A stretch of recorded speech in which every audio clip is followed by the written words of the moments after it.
Assalamualaikum warahmatullahi wabarakatuh.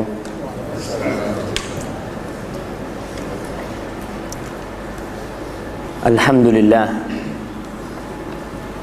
alladzi bi ni'matihi tatimmus shalihat. Segala puji bagi Allah Jalla Jalaluh yang karena nikmatnya kebaikan-kebaikan menjadi sempurna, yang karena rahmatnya sampai hari ini Allah masih memperkenankan bagi kita untuk datang ke rumahnya. Allahumma salli wa sallim wa zid wa barik wa an'im ala abdika wa rasulika habibina wa syafi'ina Muhammad.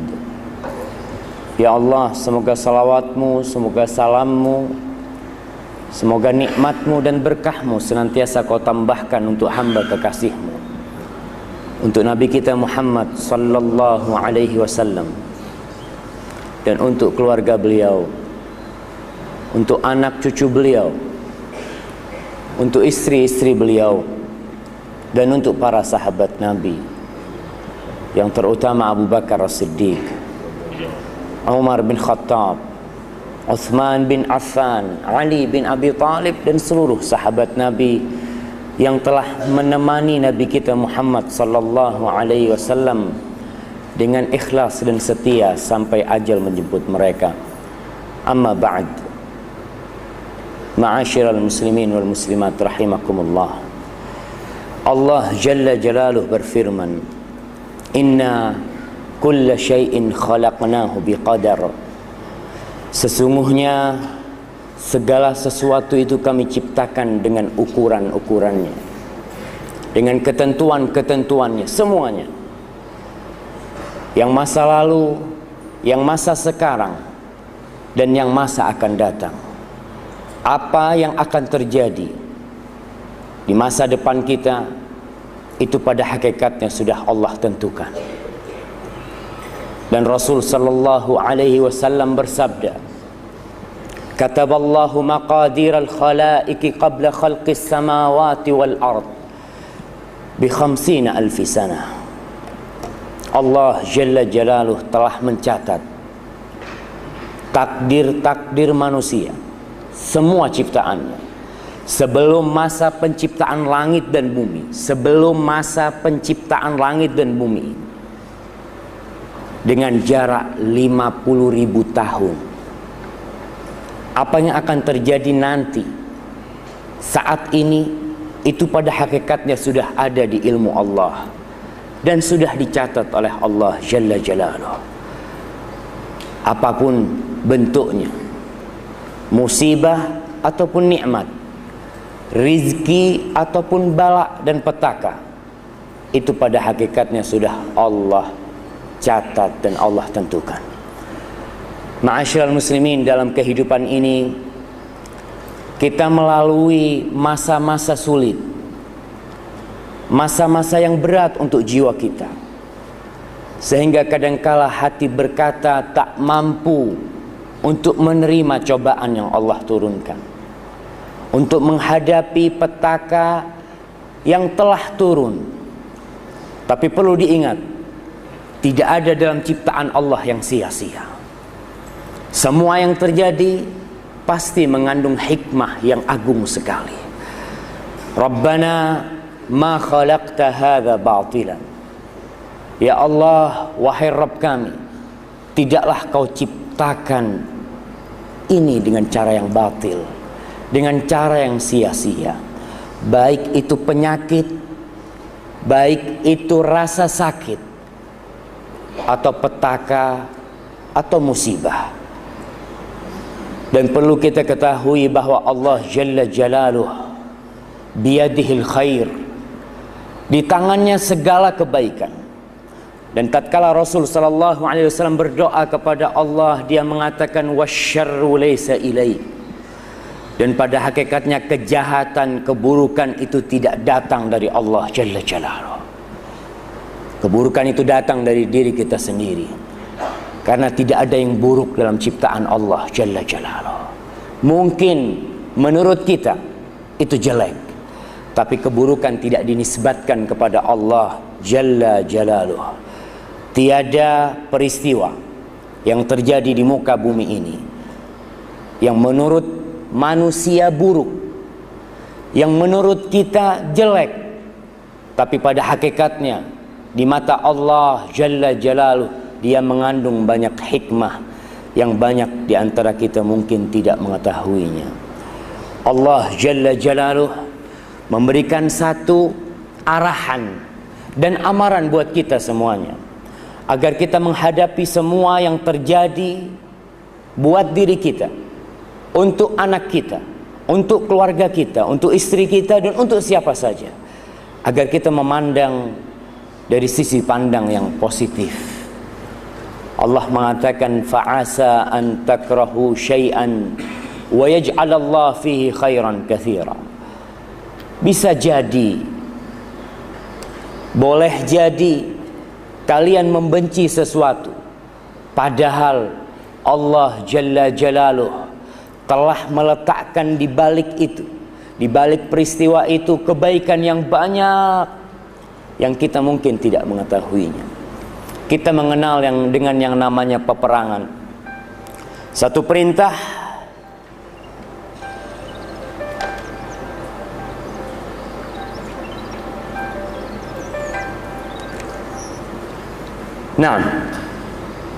jihad fisabilillah adalah perintah yang berat untuk jiwa, di mana seorang hamba harus mengorbankan nyawanya, harus meninggalkan istrinya, meninggalkan dunia yang indah ini menurut dia.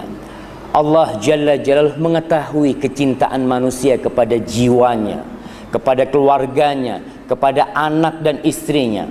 Allah mengatakan kutiba alaikumul qital wa huwa kurhul lakum fa'asa an takrahu syai'an wa huwa khairul lakum wa asa an tuhibbu syai'an wa huwa syarrul lakum wallahu ya'lamu wa antum la ta'lamun. Allah mengatakan diperintahkan, diwajibkan bagi kalian berperang, dan itu dibenci oleh kalian. Kalian tidak suka berperang, tidak suka berjihad. Kemudian Allah mengatakan bisa jadi yang kalian benci itu baik buat kalian, dan bisa jadi yang kita sukai itu buruk buat kita. Allah mengetahui dan kita tidak mengetahui. Naam, Allah alim, Allah khabir, Allah latif, Allah maha mengetahui. Kita hanya melihat dari sisi luarnya saja. Kita tidak tahu dengan apa yang Allah sediakan di dalamnya. Betapa banyak jamaah kita melihat kacang. Kita tahu kacang kan? Kacang itu kacang yang ada kulitnya. Kita lihat kulitnya indah sekali, maka kita berhasrat untuk memakan, mengkonsumsi kacang itu. Tatkala dibuka, ternyata isinya sangat buruk, tak dapat dimakan. Dan berapa banyak kacang-kacang yang kita lihat, wah tak nyaman kacang itu, tapi ketika dibuka ternyata kacang itu indah dan nyaman. Maka ingatlah, apapun yang terjadi pasti ada hikmahnya. Jangan mencelaku. Sakit memang tidak menyenangkan. Ada di sini yang suka sakit, tidak ada yang suka, tapi dia datang tanpa diundang.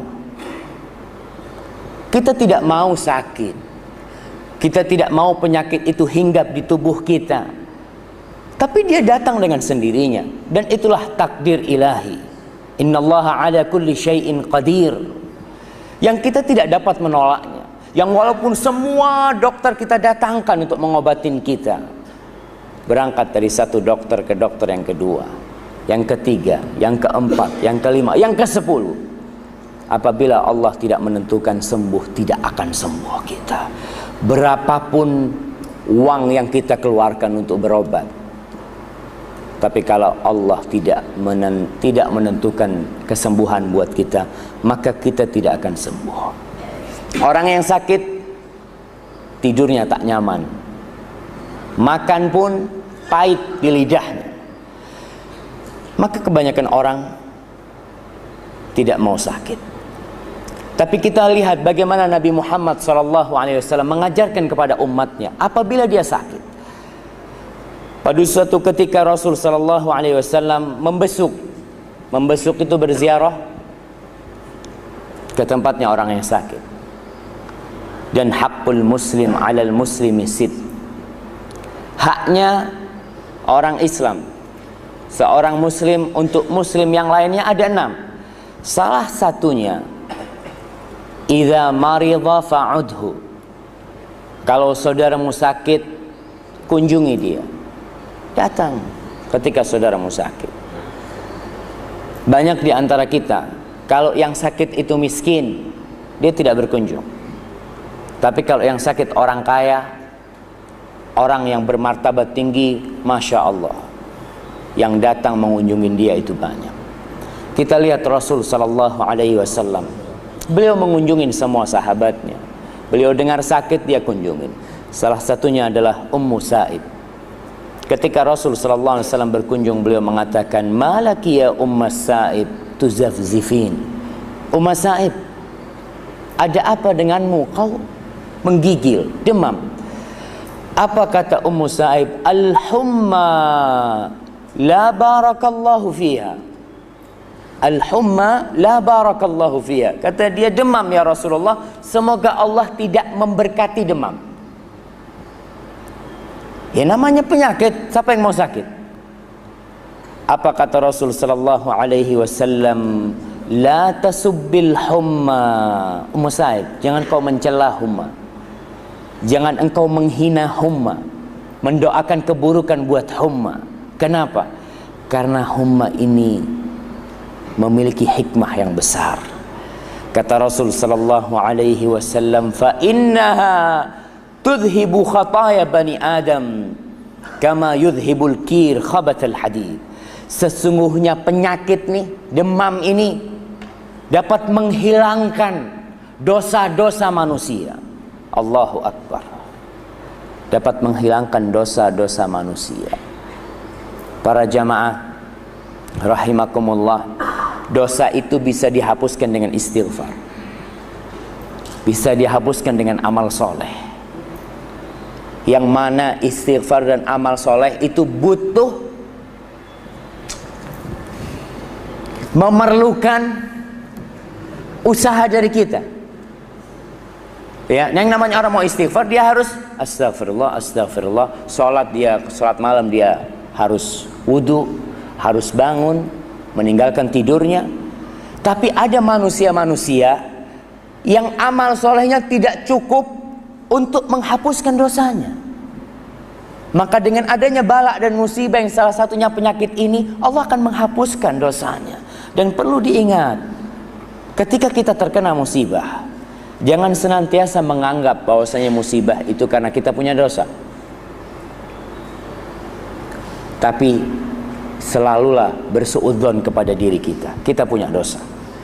Kalau orang lain yang kena musibah, jangan mengatakan, oh mungkin tuh banyak dosanya tuh. Tidak boleh. Tapi kalau sama diri kita, baru kita boleh yakin nih banyak dosanya. Karena memang kita banyak dosanya. Karena yang namanya bala dan musibah itu bisa jadi peringatan.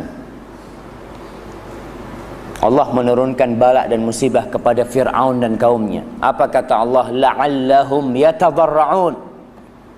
Sebagai azab dan ujian serta cobaan dan peringatan. La'allahum yatadarra'un. Supaya dia nih kembali kepada Allah, ingat kepada Allah. Berapa banyak manusia-manusia yang tatkala dia sihat, dia jarang ke masjid, dia jarang memegang Al-Quranul Karim. Tapi tatkala Allah kasih penyakit, dia Masya Allah, tuh kitab tafsir numpuk di depan rumahnya, kitab zikir pagi sore, Masya Allah. Dilihat, abang Masya Allah, Datuk sekarang suka baca ya. Ya mau apa lagi, kata dia. Mau apa lagi sudah. Itu adalah kebaikan Allah kepada kita. Oleh karena itu Rasul sallallahu alaihi wasallam mengatakan, fa innaha, sesungguhnya penyakit nih, salah satunya humma, tudhibu khataya bani Adam, menghapuskan dosa-dosa manusia. Sebagaimana api itu, apa kir itu bahasa Melayunya Ustaz? Biasanya orang kalau mau membikin pedang, membikin apa, dia panasin tuh pedang, kemudian dibersihin sehingga karat yang ada di besi itu bersih. Orang yang paling besar balaknya itu bukan orang yang banyak dosanya, bukan. Kata Rasul sallallahu alaihi wasallam, asyaddun nasi bala'an al-anbiya. Orang yang paling besar cobaannya adalah para nabi. Antum bisa bayangkan bagaimana utusan-utusan Allah diuji oleh Allah Jalla Jalaluhu. Nabi kita Muhammad sallallahu alaihi wasallam, beliau sholat di Mekah, di depan Ka'bah. Orang-orang kafir tuh habis nyembelih onta, dia taruh kotorannya, isi perutnya atau ari-arinya ditaruh di punggung Rasul sallallahu alaihi wasallam. Adakah di antara kita yang diuji seperti itu? Rasul sallallahu alaihi wasallam berdakwah ke Taif, dilemparin batu sampai terluka kakinya. Antum melihat yang namanya Sumayyah. Bagaimana kondisi Sumayyah? Dia hanya demi menegakkan la ilaha illallah ditusuk kemaluannya oleh Abu Jahal sampai dia wafat, meninggal dunia. Antum ingat dengan Khabbab bin Arad. Khabbab bin Arad ini seorang budak yang masuk Islam, yang dia disiksa oleh majikannya, dibakar punggungnya. Dibakar punggung Khabbab bin Arad sampai dia itu tidak mati, api dari punggung tidak padam kecuali ketika kering punggungnya itu. Umar bin Khattab pernah bertanya ketika dia menjadi khalifah, Khabbab, seberapa besar siksaan yang kau dapat dari orang-orang kafir Quraisy? Khabbab bin Arad membuka punggungnya, menunjukkan kepada Umar bin Khattab. Kata Umar, aku tidak pernah melihat punggung seburuk punggungnya Khabbab bin Arad. Ketika menghadapi siksaan yang begitu beratnya, Khabbab bin Arad dan beberapa budak itu mendatangi Rasul sallallahu alaihi wasallam. Tatkala itu Nabi kita Muhammad sallallahu alaihi wasallam bernaung di bawah naungan Ka'bah. Khabbab datang mengatakan, "Ya Rasulullah, ala tastansir lana? Ala tad'u lana ya Rasulullah? Apa engkau tidak mau berdoa buat kita? Meminta pertolongan kepada Allah untuk kita." Kondisi umat Islam benar-benar sangat memprihatinkan. Khabbab meminta Rasul untuk berdoa. Apa kata Rasul sallallahu alaihi wasallam? Laqad kana fi man kana qablakum. Sesungguhnya orang-orang sebelum kalian itu, antara mereka yang menegakkan agama Allah subhanahu wa ta'ala, ada sebagian di antara mereka yang digergaji kepalanya, ditanam di dalam bumi, fayunsyaru, digergaji sampai kepalanya terbelah menjadi dua. Wa ma yaruddu dzalika an dinillah. Dan itu tidak membuat dia berpaling dari agama Allah Jalla Jalaluhu. Wa yumshatu bimishyatin min hadid. Dan sebagian di antara mereka itu disisir dengan sisir dari besi sehingga dagingnya terkelupas dari tulangnya. Wa ma yaruddu dzalika an dinih. Dan itu tidak membuat mereka berpaling dari agama Allah Jalla Jalaluhu. Wa la yutimmanallahu hadzal amr. Allah akan menyempurnakan agama ini hatta yasirar raqib min Son'a ila Hadramut. Allah akan menyempurnakan urusan agama ini sampai seseorang itu bermusafir, bersafar dari Son'a ke Hadramut, dia tidak takut kecuali sama Allah dan takut kepada serigala untuk kambing-kambing yang dia bawa. Kemudian Rasul mengatakan, walakinnakum qaumun tasta'jilun. Tapi kalian orang-orang yang terburu-buru, yang ingin hasil, yang menginginkan nilai secara terburu-buru. Padahal Khabbab sudah dibakar punggungnya, Sumayyah sudah mati, Yasir dibantai, Ammar seperti itu, Bilal bin Rabah. Rasul sallallahu alaihi wasallam ketika melewatin keluarga Ammar bin Yasir disiksa, Nabi kita Muhammad sallallahu alaihi wasallam tidak dapat berbuat apa-apa. Beliau hanya mengatakan, sabron ahla Yasir, fa inna maw'idakumul jannah. Sabar wahai keluarga Yasir, sesungguhnya yang menanti kalian itu surga, tempat kalian surga. Maka butuh kesabaran menghadapi semuanya, apalagi hanya penyakit-penyakit yang kadang-kala membuat kita putus asa dari rahmat Allah Jalla Jalaluhu. Ingat, Nabi kita mengajarkan kepada kita agar kita melihat ke depan. Keluarga Yasir yang disiksa, dibantai mereka, Nabi mengajarkan agar mereka melihat kepada surga Allah. Melihat kepada surga Allah. Bagaimana surga Allah? Ketika Rasul sallallahu alaihi wasallam berkunjung ke Ummu Ala, subhanallah, beliau mengunjungi sahabat-sahabat wanita yang sakit dan beliau menghibur mereka.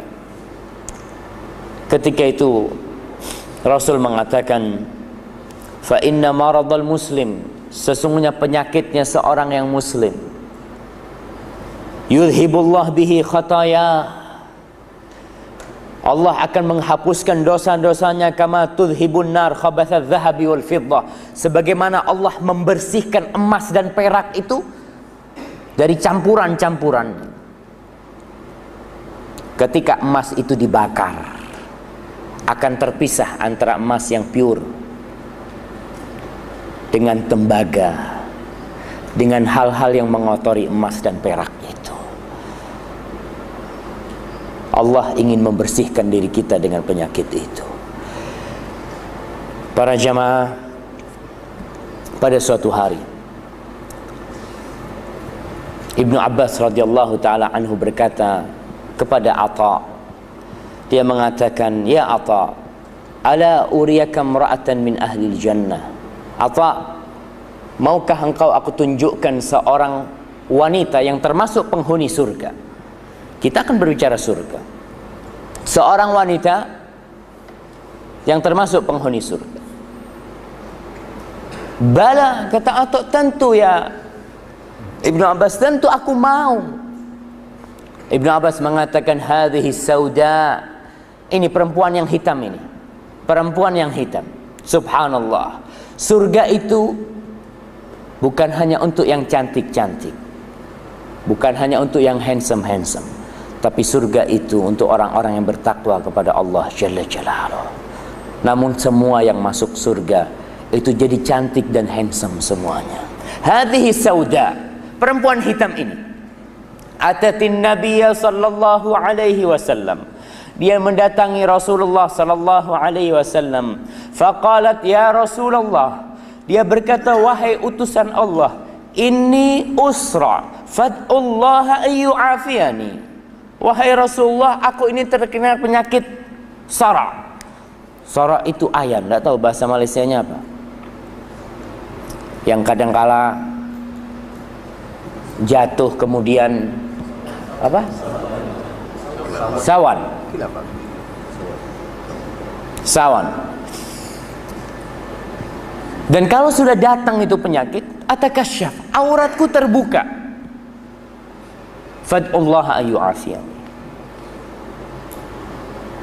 Berdoalah kepada Allah agar Allah menyembuhkanku. Ini tawassul yang masyru'. Tawassul yang masyru' itu tawassul kepada doanya orang soleh yang masih hidup. Apa kata Rasul sallallahu alaihi wasallam? In syi'ti da'autullaha laki. Kalau engkau berkehendak, aku akan berdoa agar Allah menyembuhkanmu. Wa in syi'ti sabarti walakil jannah. Tapi kalau kau mau, kau bersabar, bagimu surga. Antara dua pilihan, sembuh dan surga. Apa kata wanita ini? Lah, jangan doakan aku, kata dia.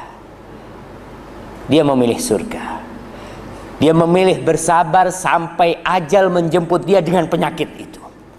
Tapi wanitanya ada satu hal yang ingin dia minta dari Rasul SAW. Penyakitku jangan dimintakan kepada Allah agar aku sembuh, jangan.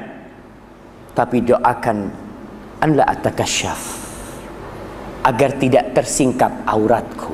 Masya Allah. Wanita ini ketika tersingkap auratnya, dia tidak berdosa. Karena tersingkapnya bukan keinginan dirinya. Dia tersingkap karena dalam kondisi tidak sadar dia. Tapi dia memohon agar Allah tidak menampakkan auratnya. Bagaimana dengan wanita-wanita sekarang yang dia memang menampakkan auratnya. Mana dia dari perempuan ini? Maka Rasulullah SAW mendoakan agar auratnya tidak tersingkap ketika penyakitnya itu hinggap kepada dia. Wanita ini, subhanallah, dia melihat kepada surga Allah Jalla Jalaluh yang luasnya seluas langit dan bumi. Fiha ma tashtahihil anfus wa taladzul a'yun wa antum fiha khalidun. Di surga itu segala sesuatu yang diinginkan oleh jiwa kita semuanya. Wa antum fiha khalidun. Kalian semua kekal di dalam surga. Penyakit itu berapa tahun kita akan nimpa? Berapa tahun kita akan merasakan penyakit di muka bumi ini? 60, 70 tahun. Anggap 100 tahun dia hidup dengan penyakit itu. Tapi kelak dia di surga kekal dan abadi di dalamnya. Rasul sallallahu alaihi wasallam mengatakan, tatkala manusia dibangkitkan dari kuburnya, tatkala Allah telah berbagi pahala-pahala dan ganjaran bagi manusia, Rasul mengatakan sallallahu alaihi wasallam, yawaddu ahlul afiyati yaumal qiyamah anna juludahum quridat bil maqarid lima yarawna min thawabi ahlil bala. Rasul mengatakan pada hari kiamat itu orang-orang yang tidak pernah sakit, orang-orang yang hidupnya senang, yang jarang susahnya, dia ingin kulitnya digunting-gunting dengan gunting dari besi. Tatkala mereka melihat pahala yang Allah berikan kepada orang-orang yang hidupnya penuh bala di dunia, yang mereka tentunya bersabar. Innama yuwaffas sabirun ajrahum bighairi hisab. Orang-orang yang bersabar itu pahalanya tidak ditakar, tidak ada ukurannya. Al-hasanatu bi asyri amsalihha. Orang berbuat baik pahalanya 10 kali lipat. Ila sab'i mi'ati dhi'fin, sampai 700 kali lipat. Tapi orang yang bersabar itu pahalanya tidak ditakar. Tidak ada ukurannya. Tidak 10, tidak 700. Tapi Allah memberikan ganjaran buat mereka itu tanpa hitungan, tanpa batasan. Tapi syaratnya satu, bersabar. Siapakah orang bersabar itu? Allah mengatakan, walanabluwannakum bisyai'in minal khawfi wal ju'i wa naqsim minas thamarati wal anfusi wa naqsim minal amwali wal anfusi wath thamarat wa basyiris sabirin alladzina idza asabathum musibatun qalu inna lillahi wa inna ilaihi raji'un ulaika alaihim salawatum min rabbihim wa ulaika humul muhtadun.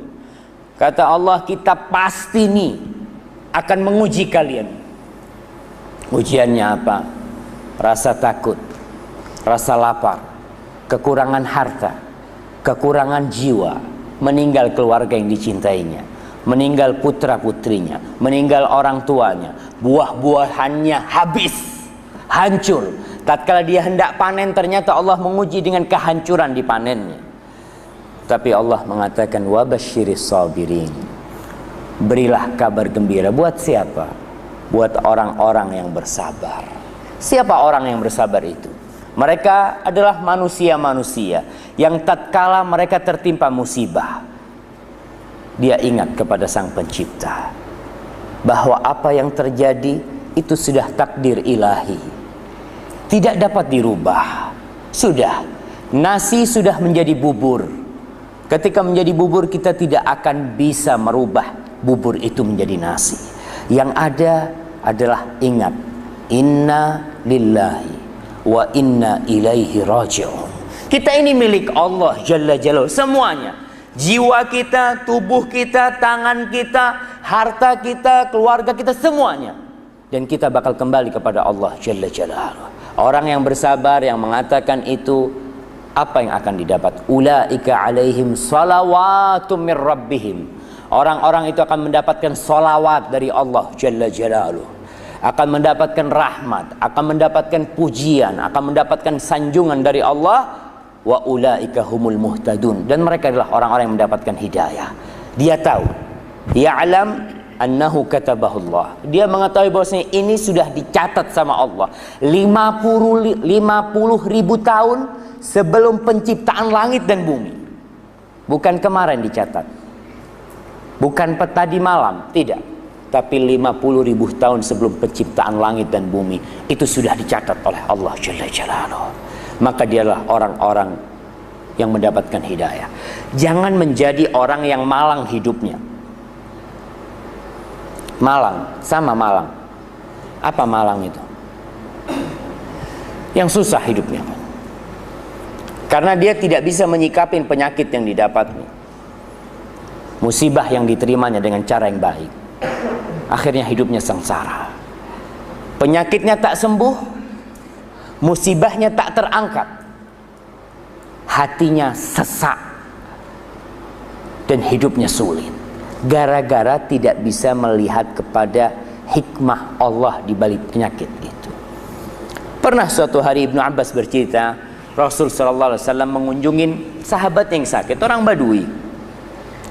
Orang Badui ini biasa, kasar. Orangnya itu kurang kalau bergaul sama orang itu kadangkala kurang pandai dia.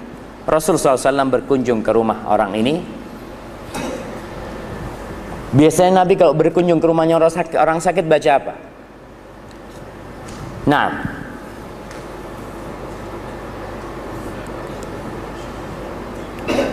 yang mana yang mau jawab? Angkat tangan yang mau jawab lah. Tafadhol, angkat tangan yang mau jawab. Apa? Alhamdulillahilladzi afani? Kayaknya bukan lah.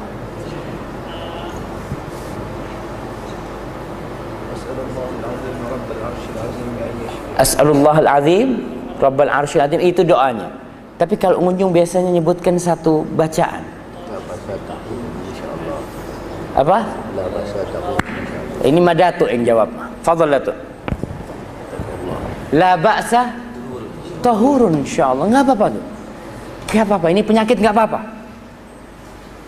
Dan ini diajarkan oleh Rasul sallallahu alaihi wasallam sebelum ada dokter-dokter. Kan secara etika dokter itu tidak boleh nakut-nakutin pasiennya kan. Ini penyakitnya bakal mati tuh 2 bulan lagi gitu kan. Ini langsung mati tuh. Makanya dokter itu kalau ngomong tentang penyakit, dia akan berbicara sama keluarganya. Ini penyakitnya sudah parah gitu ya. Tapi ngomong sama pasiennya enggak. Rasulullah SAW datang ke orang sakit ini, beliau mengatakan la ba'sa tahurun, insyaallah nggak apa-apa nih, penyakit ini sebagai pembersih.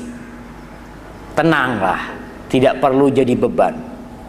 Apa katanya Rasul ketika mendatangi Badui ini? Berkata itu la ba'sa tahurun insyaallah. Apa katanya Badui ini? Kalla, tidak seperti yang kau katakan. Bal humma tafur ala syaikhin kabir kaima tuziruhul qubur. Kaima tuziruhul qubur. Kata dia, enggak, ini penyakit tidak seperti yang kau katakan. Yang mengatakan Rasul sallallahu alaihi wasallam. Tapi ini orang Badui tidak terima, karena dia melihat ini penyakitku panas yang mendidih, demam yang mendidih, yang menimpa orang yang sudah tua renta, yang akan mengantarkan dia ke kuburan, kata dia. Akan menghantarkan dia ke kuburan. Rasul kembali mengatakan la ba'sa tahur insyaallah. Badui ini mengulangi jawaban dia. Kemudian Rasul mengatakan, ya sudah, kalau kau ingin itu silahkan. Rasul bangkit dari sana, dan betul sore harinya itu dibawa ke kuburan dia, dihantarkan ke kuburan. Hadis ini diriwayatkan Imam Bukhari dan Ahmad dan Daulabi Yang ingin saya ingatkan, jangan menjadi seorang seperti Badui ini yang melihat penyakit sesuatu beban dalam hidupnya. Jangan. Kita lihat penyakit ini menghapuskan dosa-dosa kita, menghancurkan. Allahu Akbar. Wala yazalul bala'u bimri'in hatta yamshiya ala wajhil ardi wa laysa alaihi khati'ah. Kata Rasul sallallahu alaihi wasallam, ada orang-orang yang balaknya itu terus menimpa dia. Kalau istilahnya orang Jawa itu, sudah jatuh ketimpa tangga. Iya, sama kan? Subhanallah. Udah sakit, anaknya meninggal, umpamanya gitu kan. Usahanya bangkrut. Bangkrut sama? Apa? Bankrupt. Masya Allah. Bankrupt itu ya bankrupt lah. Usahanya tidak berhasil gitu kan. Udah. Ada orang yang balaknya terus bersambung. Satu balak selesai, balak yang kedua datang. Sehingga dia berjalan di muka bumi ini tanpa punya dosa. Dosanya sudah bersih. Tinggal surga yang menanti dia. Ma'asyiral muslimin, kadangkala dalam kehidupan ini selain penyakit, kita menghadapi masalah-masalah ya yang menurut kita tidak ada jalan keluarnya. Semua pintu sudah kita coba, buntu. Semua jalan buntu, tertutup semua. Maka ingatlah ketika itu bahwa ada satu pintu yang tidak pernah ditutup, yaitu pintu Allah Jalla Jalaluh. Ketika antum sudah tidak berhasil berobat ke sana dan ke sini, karena memang yang bisa mengobatin penyakit antum hanya Allah Jalla Jalaluh. Ketika minta tolong kepada fulan dan alan, ternyata urusan antum tidak bisa diselesaikan. Ingatlah, inna ma'al usri yusra. Pasti. Tatkala Nabi Musa alaihissalam dikejar-kejar oleh Fir'aun bersama bala tentaranya, yang bala tentara Fir'aun dengan persenjataan yang lengkap, sehingga mereka itu sampai ke pantai, ke laut. Kaumnya Nabi Musa mengatakan, inna lamudrakun. Sudah, kita pasti dibantai dihantam sama tentaranya Fir'aun. Ini contoh-contoh manusia yang tidak berhusnudzon kepada Allah Jalla Jalaluh. Allah berfirman dalam hadis qudsi, ana inda dhanni abdi bi. Aku sesuai dengan prasangka hambaku kepadaku. Aku sesuai dengan prasangka hambaku kepadaku. Ketika kita berhusnudzon kepada Allah, kita yakin Allah akan membantu kita, Allah akan bantu. Tapi tatkala kita sudah bersuudzon, ya sudah, nggak mungkin Allah bantuin aku. Allah pun tidak akan menurunkan bantuannya. Kaumnya Nabi Musa mengatakan inna lamudrakun. Dia bersuudzon kepada Allah Jalla Jalaluh. Tapi Nabi Musa menepis suudzon mereka dengan mengatakan, kalla inna ma'ya rabbi sayahdin. Tidak benar yang kalian katakan. Sesungguhnya Rabbku bersamaku, dan dia akan memberikan petunjuk kepadaku. Dan betul, tatkala sudah tampak, falamma tara al-jam'an qala ashabu Musa inna lamudrakun qala kalla inna ma'ya rabbi sayahdin. Dan apa yang terjadi setelah itu? Ketika kita yakin dengan pertolongan Allah, selesai urusannya. Laut menjadi terbelah, dan Nabi Musa berjalan dengan aman di lautan itu, menyeberang. Ketika Fir'aun ingin mengejar Musa dan kaumnya melalui jalan-jalan dan lorong-lorong di laut itu, laut itu hanya keselamatan untuk Nabi Musa alaihissalam. Ingat dengan Ibrahim alaihissalam, kaumnya telah membuat api unggun yang besar, yang sehingga para sejarawan bercerita, kalau ada burung yang lewat di atas api itu, burung itu akan jatuh menjadi burung panggang. Dan orang-orang tidak bisa membakar Nabi Ibrahim, tidak bisa, mereka mendekat ke api itu, panas mereka. Akhirnya diriwayatkan oleh para ahli sejarah, iblis mengisyaratkan, mewahyukan kepada mereka. Karena setan ini yuhi ba'duhum ila ba'din zukhrufal qawli ghurur. Setan itu suka memberikan wahyu kepada kita. Diwahyukan oleh iblis untuk membuat manjanik. Apa manjanik itu? Apa manjanik itu?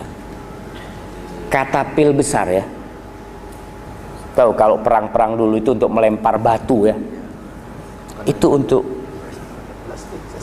apa? Plastik. Jadi yang ditaruh di sini kemudian dilempar. Dilemparkan tuh Nabi Ibrahim. Ibnu Katsir menceritakan banyak kisah-kisah Israiliyat tentang hal ini. Ibnu Katsir menceritakan bahwasanya di tengah jalan itu ketika dilemparkan, malaikat Jibril tanya, "Alaka ilayya hajah?" Ibrahim, apa kau memerlukan aku? Apa kata Nabi Ibrahim? Amma ilaika fala. Kalau sama kau, aku tidak perlu. Wa amma ilallahi fana'am. Tapi aku perlu sama Allah sekarang. Subhanallah. Itulah tingkat tauhid dan keimanan seorang hamba tatkala dia tidak tergantung kepada siapa-siapa. Maka Allah tinggal berkata, "Ya naru kuni bardan wa salaman ala Ibrahim." Ala Ibrahim. Wahai api, jadilah engkau dingin dan keselamatan buat Ibrahim saja. Orang-orang di luar kepanasan dengan api itu, tapi Nabi Ibrahim di tengah-tengah api dalam kondisi aman, tentram dan nyaman di situ. Maka berhusnudzonlah kepada Allah Jalla Jalla apapun yang kita hadapi. Kalau kita kena musibah, jangan lupa nikmat Allah itu banyak. Jangan senantiasa melihat nikmat itu hanya uang. Banyak di antara kita yang mengukur nikmat itu uang saja. Padahal kata Rasul sallallahu alaihi wasallam, ni'matani maghbunun fihima katsirun minan nas. Ada dua nikmat yang banyak orang lalai, lengah dengan dua nikmat itu. Apa? As-sihhatu wal faragh. Sehat dan waktu luang. Ada orang-orang yang tidak punya waktu luang. Yang buat dia waktu adalah uang. Sehingga dia untuk datang kajian, datang ke taklim, ada apa kata dia? Aku tidak dapat uang datang ke sini. Tapi jaga kedainya, baru di sini ada uang. Padahal waktu luang itu, waktu kosong itu adalah nikmat dari Allah Subhanahu wa taala. Coba kita belajar dari Urwah bin Zubair. Di dalam menghitung nikmat Allah, Urwah bin Zubair ditemani dengan putranya yang bernama Muhammad bin Urwah bin Zubair mendatangi Walid bin Abdul Malik, Khalifah Bani Umayyah di Damaskus, di Suriah sana. Semoga Allah Jalla Jalaluh menyelamatkan saudara-saudara kita yang di Damaskus sana, yang berada di Suriah, dan memberikan kekuatan kepada mereka untuk menghadapi musuh-musuhnya. Suriah dulu negeri Islam, bahkan ibu kota Islam pernah berada di Damaskus sana. Ibu kota Khilafah Umayyah. Urwah bin Zubair berangkat ke sana. Di tengah jalan dia terkena penyakit yang kata dokter-dokter kakinya harus dipotong, diamputasi. Kakinya harus diamputasi. Maka diamputasilah, dipotong. Putranya itu main di tempat pacuan kuda, punyanya khalifah. Ketika lagi main di situ, jatuh atau gimana, ditendang oleh kuda, meninggal. Putranya yang menghantarkan dia meninggal dunia. Ketika dia diberi informasi tentang putranya, apa dia mengatakan? Ya Allah, alhamdulillah, kau telah memberikan kepadaku 7 putra. dan kau ambil 1, masih tersisa 6. Ya Allah, selama ini aku memiliki 4 raga, 2 kaki, 2 tangan. Kau ambil 1, masih tersisa 3. Bayangkan, tatkala kita melihat kepada nikmat Allah, banyak nikmat Allah itu, jangan gara-gara 1 penyakit seakan kiamat telah terjadi. Nikmat Allah masih banyak yang Allah berikan kepada kita. Dia berkata, wala in ibtalaita laqad afait, la in akhadta laqad abqait. Kalau kau memberi ujian, memberikan bala, sebenarnya kau juga telah menyembuhkan. 3 tubuhku itu, 3 anggota tubuhku itu masih ada. 1 yang kau ambil. Kalau kau mengambil, sesungguhnya engkau telah membiarkan. Yang kau biarkan masih, anakku masih tersisa. Nah, subhanallah. Itulah kita menghitung nikmat Allah subhanahu wa ta'ala. Bila kita gagal atau terdepak dari suatu jabatan, sama jabatan, jadi imam nggak jadi imam, gitu kan. Jadi guru, kemudian atau dia bekerja di satu perusahaan, jadi pegawai di office, ternyata dia diberhentikan. Hampir semua orang jamaah itu pernah mengalami kegagalan, hampir semuanya. Dan itu biasa. Tapi bagaimana kita menjadikan kegagalan itu sebagai anak tangga untuk keberhasilan kita? Belajar dari anak panah. Antum tahu sama anak panah? Anak panah tuh, anak panah itu kan ditarik ke belakang, mundur jauh. Untuk apa? Untuk dia melesat ke depan. Tatkala antum ditendang dari satu kedudukan, dari satu jabatan, dari satu pekerjaan, ingat, anak panah itu kadang-kala ditarik untuk ke depan. Insya Allah pun antum seperti itu. Kita lihat Rasul Sallallahu Alaihi Wasallam diusir dari kota Mekah, berangkat ke Taif pun. Sahabat-sahabatnya hijrah ke Habasyah. Kemudian Rasul hijrah ke Madinah. Untuk apa? Bayangkan jarak antara Mekah dan Madinah 435 km. Jarak. Rasul dipukul mundur dari tanah kelahiran beliau, dari Ka'bah kiblat kaum muslimin. Untuk apa? Untuk melesat ke dunia semuanya. Bukan hanya untuk ke Mekah, tidak. Tapi untuk menunjukkan bendera la ilaha illallah ke seluruh penjuru dunia. Maka perjuangan kadangkala harus ada. Dan tatkala kita diusir atau diapa, ingat bahwa anak panah itu ditarik mundur untuk ke depan. Ketika Hudaybiyah, ingat dengan kejadian Hudaybiyah, Rasul SAW bersama 1.400 dari sahabatnya bertolak dari Madinah ke Mekah untuk umrah. Mereka ingin umrah. Sampai Mekah nggak boleh umrah. Para sahabat kecewa karena tidak boleh umrah. Bahkan terjadi perjanjian Hudaybiyah yang perjanjian itu sangat tidak adil. Kaum muslimin pada waktu itu, Rasul Sallallahu Alaihi Wasallam mengatakan kepada Ali ketika menulis surat itu, min Muhammadin Rasulillah, katanya Sahal, delegasi dari kaum Quraisy, kalau kita tahu engkau Rasulullah, kita nggak mungkin menghalangimu masuk ke Mekah. Tulis dari Muhammad bin Abdullah. Bayangkan, Ali disuruh menghapus Rasulullahnya. Ali tidak mau. Kau Rasulullah, kata dia. Rasul mengatakan, tunjukkan kepadaku mana Rasulullah. Ditunjukkan, Rasulullah menghapusnya sendiri. Bisa dibayangkan. Rasulullah tanazul, ya, melihat hal itu sudah. Akhirnya para sahabat, dia sebagian ya kecewa karena tidak bisa umrah. Sebagian mengatakan, ya Rasulullah, kau berjanji kita bakal umrah, kata dia. Rasul mengatakan, tapi aku tidak janji tahun ini, kata Rasulullah SAW. Iya. Dan perjanjian Hudaybiyah itu, yang menurut kacamata orang-orang kafir Quraisy mereka menang, Allah menyebutnya Fathan Mubina. Inna fatahna laka fathan mubina.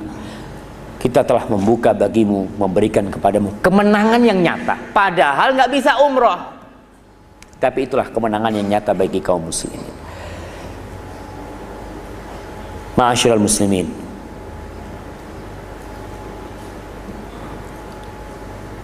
pernah suatu hari Ibrahim bin Adham bertanya kepada Syaqiq Al-Balkhi. Dia mengatakan, ya Syaqiq, akhbirni amma anta alaih. Wahai Syaqiq, gimana kondisimu dengan dunia ini? Katanya Syaqiq, amma ana idza ruziktu akaltu wa idza muni'tu sabartu. Aku ini kalau menghadapi dunia, kalau dapat rezeki aku makan, kalau dapat nikmat aku makan. Tapi kalau aku dihalang-halangi dari nikmat, nggak dapat uang, nggak dapat rezeki, maka aku bersabar. Katanya Ibrahim mengatakan kepada Syaqiq, hakadha ta'malu kilabu balkhin indana. Subhanallah. Kata Ibrahim, anjing-anjing di negeriku di Balkh itu sama seperti ini, sama seperti kau. Amal perbuatannya anjing-anjing, sama anjing kan. Anjing itu kalau dilemparin daging dia makan, tidak dilemparin dia diam. Diam dia. Akhirnya Syaqiq bertanya, kalau kau gimana? Katanya Ibrahim, amma ana idza ruziqtu athartu wa idza muni'tu syakartu. Kalau aku lagi dapat rezeki, maka aku berbagi. Itulah seorang yang beriman. Tatkala mendapatkan rezeki dari Allah, dia tidak memikirkan perutnya saja. Dia tahu wa fi amwalihim haqqum ma'lum lis-sa'ili wal mahrum. Di harta, di rezeki itu ada hak orang lain. Dia berbagi. Wa idza muni'tu syakartu. Kalau aku dihalangi dari rezeki, aku bersyukur. Subhanallah. Ini tingkatan keimanan seorang hamba. Ketika dia dihalangi dari rezeki, dia bersyukur kepada Allah Subhanahu wa taala. Kenapa dia bersyukur? Karena dia tahu takdir Allah itu baik dan indah, dan nikmat Allah banyak. Nikmat Allah itu bukan hanya uang. Berapa banyak orang yang diberi nikmat uang, harta, tapi dia tidak bisa datang ke kajian di masjid, tidak bisa berzikir kepada Allah, tidak bisa membaca Al-Quranul Karim. Tatkala dia dikasih sakit, dikasih miskin, dan antum lihat subhanallah, tatkala orang itu sakit, miskin, malam hari dia akan bangun. Betul nggak? Dia akan pasang waktu itu, alarm, jam 3 bangun. Dia berwudu, dia sholat menghadap Allah Subhanahu wa ta'ala. Kenapa? Karena dia lagi ada masalah, karena dia lagi punya musibah. Tapi ketika nikmat Allah bukakan buat dia, banyak di antara kita yang lupa sama Allah Jalla Jalaluh. Ma'asyiral muslimin, itulah yang bisa saya sampaikan pada kesempatan kali ini. Apabila benar itu dari Allah Subhanahu wa ta'ala, kalau ada yang salah itu dari diri saya sendiri. Allah dan Rasulnya terbebaskan dari kesalahan itu. Dan alhamdulillah di sini banyak ustadz. Ada Ustadz Yusuf, ada Ustadz Hashimi, ada Ustadz Amin, dan semuanya. Kalau ada yang salah, insya Allah mereka akan meluruskannya. Sudah masuk waktu syuruk ya? 7.11. Udah boleh kita sholat insya Allah. Udah boleh Ustaz? Nunggu 15 menit apa 10 menit? Minimal 10. Minimal 10. Minimal, ya Ustaz? Minimal 10. Alhamdulillah. Jangan lupa sholat syuruk itu sholat duha di awal waktu. Sholat syuruk itu bukan sholat tersendiri ya. Dia itu sholat duha di awal waktu. Tapi karena berkaitan dengan syuruk, syuruk itu terbitnya matahari, akhirnya disebut dengan sholat syuruk, yang pahalanya kata Rasul sallallahu alaihi wasallam, ka umratin wa hajjatin tamatin tamatin tamah, seperti haji dan umrah yang sempurna. Tapi jangan nggak berangkat haji gitu kan. Ustaz, saya sudah alhamdulillah sudah haji gitu kan. Nggak, belum, itu hanya pahalanya saja gitu kan, tapi tetap harus berangkat haji. Hadza minni wa sallallahu ala nabiyyina Muhammad wa ala alihi washabbihi wasallam. Wassalamualaikum warahmatullahi wabarakatuh.